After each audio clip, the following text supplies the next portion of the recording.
Good morning from the Gangsta Garden. It's Michelle. I'm here with Sage. She's behind me. Oh, you can see her yet. Oh, there she is. She's down there.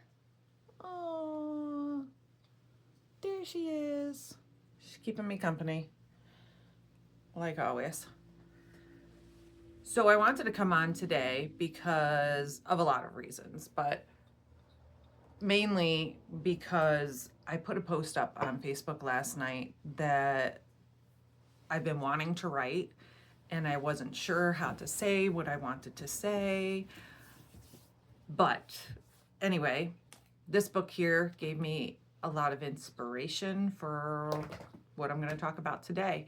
So this is 100 Plants to Feed the Monarchs. Great book by the Xerxes Society. I am going to do a segment on reviewing some butterfly books, both for adults and children. I'm going to be doing that soon. Not today, but if you haven't read the post, you might want to, just to give you some context. I do, however, have 3 books here I want to share with you. 2 are by the same author. 1 is by another author. So you guys know that I am a native plant lover. I didn't get into native plants until about 5 years ago, and I've learned a lot, but there's still so much more to learn. Every time I think I know something, I realize how much I really don't know. And I think that's true for a lot of things. So one of my favorite books and favorite authors is right here, Nature's Best Hope by Doug Tallamy. Doug Tallamy published this book in 2019. And he talks about how anybody, no matter how small of a plant you put in, even if you just put in one native plant, what a big difference that can make to our entire plant community. And he goes into great depth and detail and brings up history, and he's such a great writer, and he's also a great speaker. So if you ever get a chance to see him, I highly recommend it. But there are a few things I wanted to mention about him. First of all, he's the founder of Homegrown National Parks. If you don't know what that is, I will put it in the link below just to bring you there to help you understand. It's, like I said, you can plant one native plant. He's a big, big proponent for oak trees. Not everybody has that option, but he also talks about smaller things that we can do on a daily basis that can help our land, it can help our communities, it can help our earth. So right now, I'm all for that. I've been all for that for a long time, but I feel like a new surge is coming around for me. So he's an entomologist, that's a person who studies insects. He's an ecologist, conservationist. He's a professor at the University of Delaware. So he talks about how our ecosystems within our world are separate because we've been building so much. So you might have a nice tract of land here that has lots of native plants, but then next door it's just a lawn or concrete, and how it affects the divisions between all of these ecosystems, how it affects the community at large. And I think that's really, really, really important for all of us to understand, and not just for gardening. Okay. So he talks about how, I want to read you a quote from him, which I think is just, he says so many things in this. Says, our national parks, no matter how grand in scale, are too small and separated from one another to preserve native species to the levels needed. The concept of Homegrown National Park, a bottom-up call to action to restore habitat where we live and work, and to a lesser extent where we farm and graze, extending national parks to our yards and communities. Basically, he's saying, let's restore our habitat. Let's restore our habitat. Let's restore our communities that bring us together. So Doug's message is really, really super powerful. And I think anybody, not just homeowners, I used to think that, oh, homeowners, this would be a really great book for. It is a great book for homeowners. However, I think really everyone should try picking this one up. It'll tell you a lot. He put out a second book, and I want to say this came out last year. It may have been 2024. It's called How Can I Help? So he takes this book and he breaks it down into questions he's been asked, and then he answers them. So it's not in a story format. This one is more of in a story and historical format. So I really do like this one as well. I requested our library get both books, and they did, which is awesome. I love my library. You guys already know that. My plan was today to actually share 8 books with you, but the more I thought about the 3 books I'm introducing today, I thought, no, I'm going to keep it to these 3 because I feel that these are the most powerful right now, considering what's been going on. Okay. 3rd book, and probably my, oh gosh, this is up with my favorite all-time top 5 books, which is saying something considering how much I read. So this is Braiding Sweetgrass by Robin Wall Kimmerer. If you've never heard of her, if you've never read anything by her, if you've never listened to her speak, don't walk, run. You need to read this. This is not only historically factual about, oh, I didn't even tell you about her. Hold on, stop. Let me tell you about Robin Wall Kimmerer, okay? She published this book in 2013. She's a botanist, author, obviously.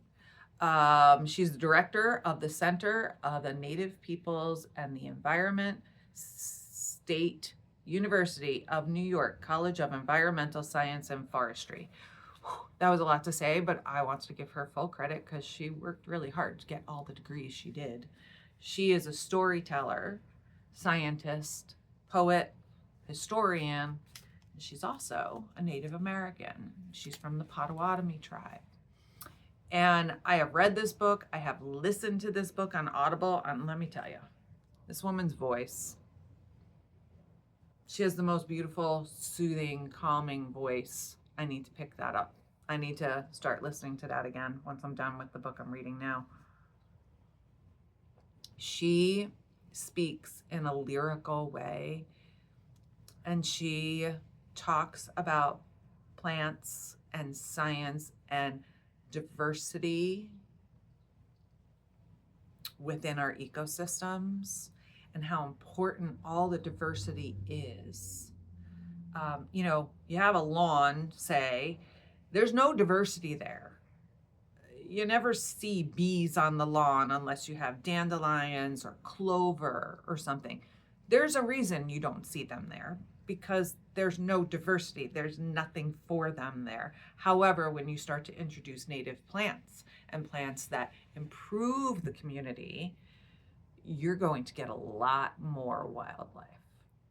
So I've been in love with this book and her, Robin Wall Kimmerer, for several years now. And her message, again, super powerful, but from a different lens. She is a female Native American that went to school, and they didn't want to let her in. They didn't want to let her join the program she wanted to join because they said, women don't do that. Especially not Native American women. They don't study this. They don't study science. Really? They don't say. I know a lot of people that don't study science, don't study history. She is not one of them. So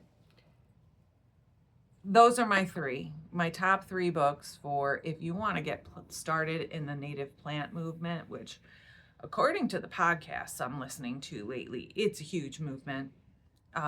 People are really wanting to go back to certain things that improved our world. And I think a lot of people are realizing that there are a lot of problems that we need to fix, and we can fix some of them with plants. So since that's something I can do, that's why I'm here. That's why I'm talking to you right now, because it can start with plants.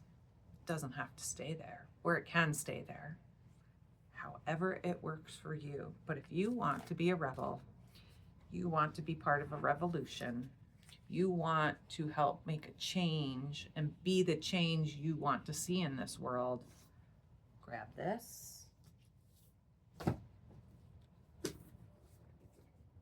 grab this.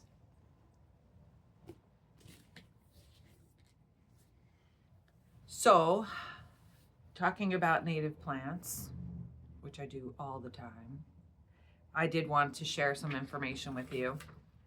Kind of interesting. I've been hired for some public speaking events about native plants. And this is also showing me that there is a movement, and it is powerful, because last year I got 1 call. This year I've gotten 3 to speak about native plants. So, sharing some information with you. Thursday, March 5th at 6 o'clock, I'll be giving a presentation at the Schultz-Holmes Library, which is in Blissfield. So if you're in the area and you want to learn a little bit about plants, I'm going to have some free seeds also. Come on down. It's a great little library. I had never been there before. They asked me to speak last year. I did. They were really happy, and they asked me to come back again, so I am. And then another call I got this year, actually, it was in December. Sage is going to chew her bone. For some reason, she only chews her bone when I do these videos. I could throw the bone in front of her face and she doesn't chew it, but here we go, because she's not getting the attention.